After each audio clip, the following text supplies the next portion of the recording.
Hey guys, so for this week's pro tip video, I wanted to talk to you about something that I'm very passionate about and something that I do along my own health journey, and that is shopping at a local farmer's market.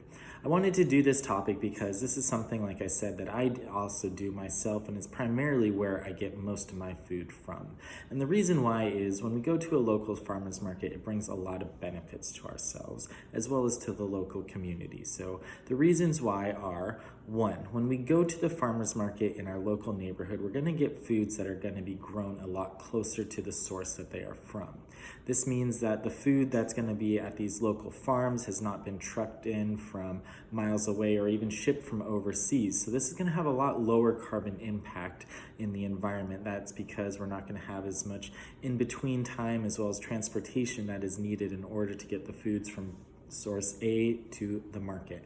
And this allows us to actually help decrease this impact on the environment because so many foods are being brought in from, like I said, places extremely far away from different countries even, and this really adds to a lot of the pollution that we see in our environment. So by actually shopping a lot more locally, like something at our farmers market, we can actually help decrease this. So this is one of the reasons why I like to shop at my local farmers market.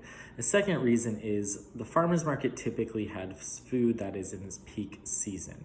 This is really important to me because if we're picking foods at their freshest and ripest times, as well as during the time where seasonality they would actually be producing, this gives food a lot higher concentrations of nutrients. When we see food that is grown in this manner, we actually could look at the vitamin load, the mineral load, and this allows us to see that these foods actually have a lot higher quality and quantities of these.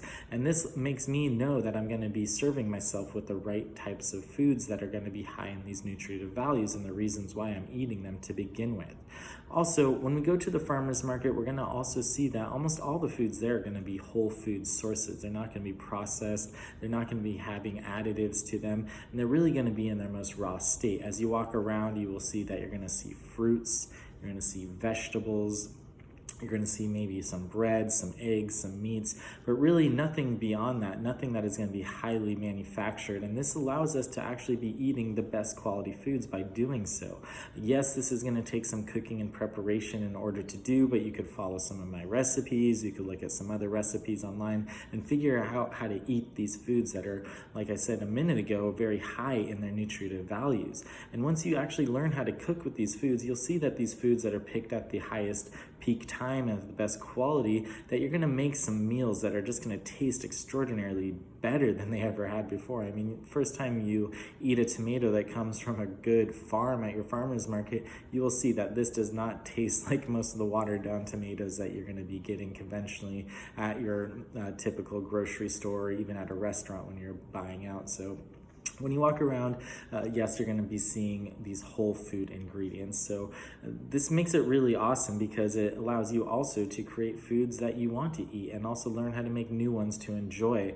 And taking the time for cooking, if you do it like how I do, this is actually a very meditative process. For me, you could kind of just spend some time solely focusing on the moment, the food you're creating, and that alone is hugely beneficial to me. So going back to the farmers market itself, another reason why I like to go to the farmers market is I could actually speak to the farmers directly. This is something that you do not get the opportunity to do when you're at your grocery store.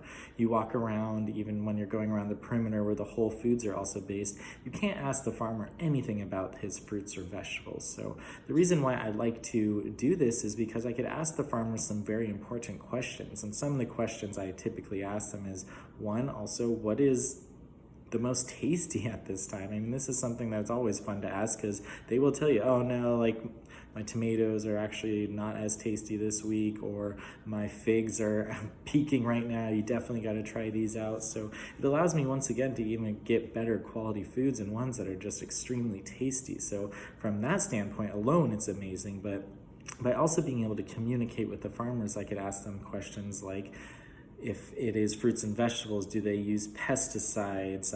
What are their different types of soils that they're growing in? Do they rotate crops? Do they actually do a monoculture, meaning that do they grow as a monoculture, meaning do they just grow one crop in a specific area? I mean, we see this always, almost, this is conventionally what we think of as a farm, just lines and lines of corn, lines and lines of different crops. And I mean, that's what we think of when we think of a farm, is just all this one type of crop being grown at a huge number. But to be honest, this is not the best way to actually grow crops. It's best to have different types of plants growing together that could support each other. This biodiversity helps give each other different nutrients and ultimately helps stop the soil from being depleted of these nutrients.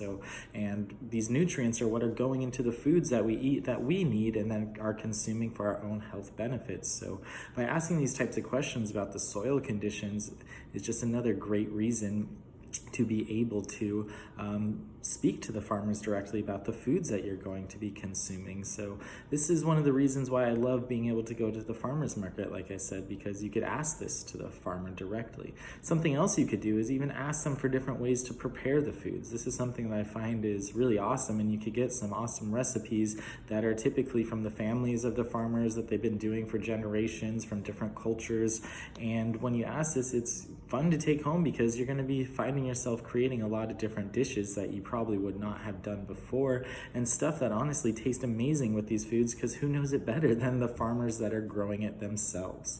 After this, there's something else that I really like about going to the farmers market, and that is the fact that I'm going to be supporting local businesses. I mean, this is something that we typically don't do enough when we go to the grocery store. We're often buying foods from a very large industry, a grocery chain that controls, most of the food that we have. And honestly, a lot of the times, just like any other business, they're typically looking to turn a high profit and not directly working with the consumers, so they don't have to really show face to them and don't care as much. So when you're able to work with the farmer directly, you know you're going to be supporting someone back that also is going to be supporting you because he wants to deliver the best product. From my end also, I know that my dollar is going to go to a family and people that I know directly. I mean, when I buy these foods, I know it's going back to the farm. I know it's going back to the people that I'm speaking to, and they're all awesome people because, like I said, they're giving me recipes, they're giving me information about the food quality that I'm taking in, and they're just also trying to support themselves in the same way. So it really makes me feel better that I'm able to support these small businesses.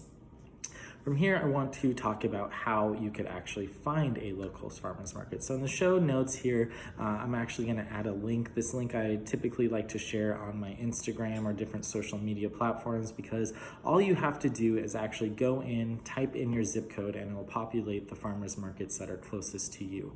This is a great tool where you could see when they are, how often they occur, and allows you to actually go out and find these farmers markets, because this is something that I often get told is, oh, well, I don't know when they are. Well, this gives you a very easy opportunity to be able to find which farmers markets are close to you. So the last part of this video, I want to teach you how to shop at a farmers market. Typically what I like to do is really not go with any list of foods unless there's certain staple items that I eat all the time. I mean, I do go there always knowing that I'm gonna get a bag of oranges, a bag of apples. These are things that I typically eat on the daily basis. They're snacks that I like to have and consume and have very easily available at my house. So beyond these, though, I really don't have too big of a list. And the reason why is when you go to your farmer's market, honestly, like I said, it's stuff that's going to be in season. And with that said, you sometimes can't find all of the ingredients that you typically would find at your conventional grocery store. I mean, a grocery store has huge buying power and buys from places all around the world, like I said. So they typically have almost all different types of produce in stock, but that does not mean it's picked at its peak and highest seasonality time and does not have the best nutrient loads. So at the farmer's market, however, you're going to have, yes, what is in season. So like I said, you will not always be able to find every single ingredient, but you will be able to find the best ingredients. So by not having a list, this allows you to go there and not be able to check off everything that you are always looking for, but it allows you to find these foods and ask the farmers and then work on new recipes that work with these foods that are there. So without having this list, it stops you from having to get in that dilemma to begin with. From here, something that also is highly recommended is, like I was saying a moment ago, go around and talk to your farmers. Once you could ask them all the different questions that I spoke to you about, you could really talk to them and find out what foods they're going to recommend, and this could allow you to choose these different types of foods. And also, if there's something that you've never seen before, you could ask them for a recipe based on that and try something new. So this is something that I like to do, is even just working with them and seeing what I'm going to create for the week. This is always a good option. From here, the other things that I really like to look for is I really like to spend the time with the same farmers week after week. So if I typically find one farmer that I really enjoy his products, I typically go back to them over and over again. And honestly, this is one of the biggest hacks, I think, when it comes to shopping at a farmer's market, because I mean, sometimes the food could be a little bit more pricey. Honestly, I don't find it too much different than the grocery store, especially when it comes to organic and good quality ingredients. But when I start going to the same farmers over and over again, we really have started to build a relationship. And at this point, I honestly get hooked up with so much extra food than I did originally. I mean, they know me. I typically now, it's just like, hey, give me 10, 20 bucks and I get a bag of different stuff. So this is a great way to just build a relationship and also just help you out financially ultimately, because I promise you, you will build these relationships with these awesome people. Something else you could do is just spend a weekend before you go out grocery shopping to your farmer's market. Just go there and walk around. I mean, every single farmer's market has a different layout, so this is something that could be often a little bit overwhelming for some people. So if you go there just one day before you're actually just looking to feed yourself for a week, just go there and spend some time and walk around and see what different vendors are even there. This could allow you to kind of pre-shop to know what type of foods are there, what type of foods might not be there, and that way when you go maybe the following week, you will have a little bit better understanding of what you can get at this type of market. It will allow you to shop better at this time.